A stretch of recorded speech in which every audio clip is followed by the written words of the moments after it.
और वही ब्रिटेन ने चीन के विस्तारवाद के खिलाफ मोर्चा खोल दिया है। दरअसल चीन बारबाडोस पर दबाव लगातार बढ़ा रहा है कि ब्रिटेन की रानी को देश के संवैधानिक प्रमुख की उपाधि से हटा दे।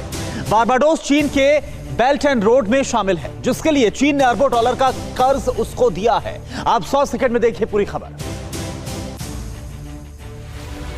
चीन की दादागिरी से भड़का ब्रिटेन, ड्रैगन के खिलाफ खोला मोर्चा। चीन के विस्तारवाद के खिलाफ अभियान। चीन की विस्तारवादी नीति के खिलाफ अब एक और देश ने बिगुल फूंक दिया है। ब्रिटेन अब ड्रैगन के खतरनाक मंसूबों को कुचलने के लिए खड़ा हो गया है।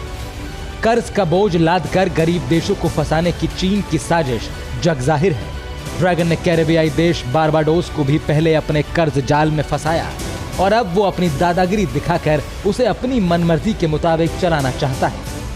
गरीब और छोटे आइलैंड को चीन के चंगुल में फंसते देख ब्रिटेन ने बीजिंग के विस्तारवाद के खिलाफ मोर्चा खोल दिया है। ब्रिटेन के प्रधानमंत्री बोरिस जॉनसन ने चीन के विस्तारवाद के खिलाफ अभियान छेड़ दिया है। दरअसल चीन ने बारबाडोस पर दबाव बढ़ाया कि ब्रिटेन की रानी को देश के संवैधानिक प्रमुख की उपाधि से हटा दिया जाए। बारबाडोस चीन के बेल्ट एंड रोड पहल में शामिल है, जिसके तहत चीन ने गरीब देशों को बंदरगाह और हाई स्पीड रेल लाइंस जैसे इंफ्रास्ट्रक्चर प्रोजेक्ट के लिए बड़ी मात्रा में लोन दिया है। अमेरिका ने ब्रिटेन के साथ खुफिया रिपोर्ट साझा करते हुए बताया कि इसके लिए किस तरह चीन बारबाडोस पर दबाव डाल रहा है। असल में चीन चाहता है कि बारबाडोस का ब्रिटेन से लिंक पूरी तरह काटकर वो अपनी पसंद के व्यक्ति को गद्दी पर बिठाए और फिर परोक्ष रूप से अपना शासन चलाए। कई मोर्चों पर पहले से घिरे चीन के लिए ब्रिटेन से भी पंगा लेना भारी पड़ सकता है। अमेरिका ने पहले ही चीन के खिलाफ मोर्चा खोल रखा है, तो भारत के साथ भी चीन की तनातनी जारी है। फिलहाल ड्रैगन खुद के बिछाए जाल में पूरी तरह फंसता हुआ नजर आ रहा है। और इस सब के बीच एक बड़ी खबर ताइवान और चीन को लेकर है। ताइवान ने वॉर एक्सरसाइज करके चीन को चेतावनी दे दी है। ताइवान ने लाइव फायर ड्रिल शुरू कर दी है। लिनचियांग काउंटी के मात्सू डिफेंस कमांड से ये ड्रिल हो रही है। ताइवान एंटी लैंडिंग तैयारियों को मजबूत कर रहा है। कई दिनों से चीन ताइवान से लगी सीमा पर युद्धाभ्यास कर रहा है। चीन के खिलाफ ताइवान की यलगार। ड्रैगन की नाक के नीचे युद्ध अभ्यास।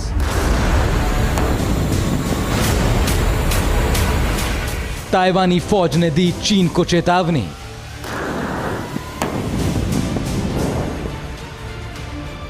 अब नहीं चलेगी ड्रैगन की मनमानी। चीन और ताइवान में छिड़ी है, तनाव चरम पर है। चीन आग उगल रहा है, तो अब ताइवान ने भी करारा जवाब दिया है। चीन की गीदड़ भभकी का जवाब ताइवान ने अपने युद्धाभ्यास से दिया। दरअसल पिछले कई दिनों से चीनी सेना ताइवान से लगी सीमा पर युद्धाभ्यास कर रही है। चीन को उसी की भाषा में जवाब देते हुए ताइवानी फौज ने चीन की नाक के नीचे लाइव फायर ड्रिल शुरू की। ताइवानी फौज ने विध्वंसक हथियारों से युद्धाभ्यास कर चीन को सीधी चेतावनी दी है। ताइवानी रक्षा मंत्रालय के मुताबिक ये युद्धाभ्यास चीन की मुख्य भूमि के बिल्कुल नजदीक लिनचियांग काउंटी के मात्सू डिफेंस कमांड में शुरू की गई। इस दौरान ताइवान के सैनिकों ने अपने हथियारों से फायर कर एंटी लैंडिंग तैयारियों को मजबूत किया। इस युद्धाभ्यास के दौरान ताइवानी सेना ने दुश्मनों के जहाजों को निशाना बनाने के लिए 240 mm के M1 होवित्जर गन का इस्तेमाल किया। दरअसल एंटी लैंडिंग युद्धाभ्यास के दौरान जमीन से समुद्र में दुश्मनों के लैंडिंग क्राफ्ट, होवरक्राफ्ट और जंगी जहाजों को निशाना बनाया जाता है। इन दिनों चीन बार बार ताइवान पर हमले की धमकी दे रहा है। अगर चीनी सेना ताइवान के किसी भी इलाके में हमला करने की कोशिश करती है, तो उसे लैंडिंग क्राफ्ट की मदद लेनी होगी।